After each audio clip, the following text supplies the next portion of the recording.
புதுச்சேரி, காரைக்கால், ஏனாம் ஆகியவை இயற்கை பேரிடர் பாதித்த பகுதிகளாக புதுச்சேரி அரசு அறிவித்துள்ளது.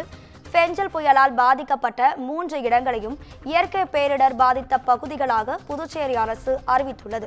இது தொடர்பான அண்மை செய்தியை நாம் பார்த்துக் கொண்டிருக்கிறோம். பெஞ்சல் புயலால் அதிகம் பாதிக்கப்பட்ட புதுச்சேரி பகுதியை பேரிடர் பாதித்த பகுதியாக அந்த அரசு அறிவித்துள்ளது.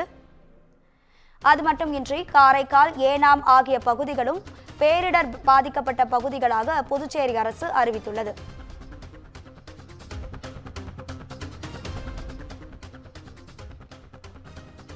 இது தொடர்பான கூடுதல் தகவல்களை தருவதற்காக நமது செய்தியாளர் அக்பர் அலி இணைப்பில் இருக்கிறார்.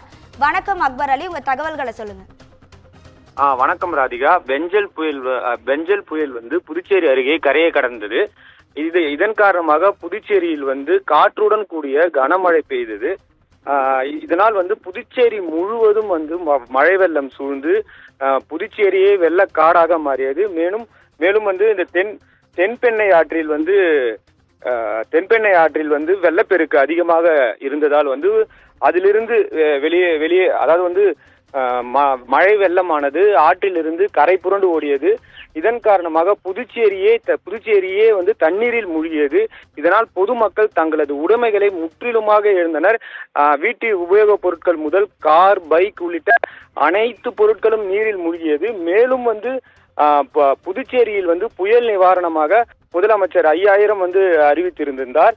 ஆனாலும் அது போதிய நிவாரணம் இல்லை என புதுச்சேரி முழுவதும் போராட்டம் தற்போது வெடித்து வரும் நிலையில் புதுச்சேரி அரசானது புதுச்சேரி, காரைக்கால், ஏனாம் பகுதிகளை இயற்கை பேரிடர் பாதிப்பு பகுதிகளாக அறிவித்துள்ளது. அதன்படி புதுச்சேரி அரசு வெளியிட்ட அறிக்கையில் புதுச்சேரி யூனியன் பிரதேசத்திற்கு உட்பட்ட புதுச்சேரி, காரைக்கால் மற்றும் ஏனாம் ஆகிய பகுதிகள் பெஞ்சல் புயலால் கடுமையாக பாதிக்கப்பட்டதால் இப்பகுதிகள் இயற்கை பேரிடர் பாதித்த பகுதிகளாக அறிவிக்கப்படுகிறது என புதுச்சேரி அரசு அறிவித்துள்ளது. ராதிகா,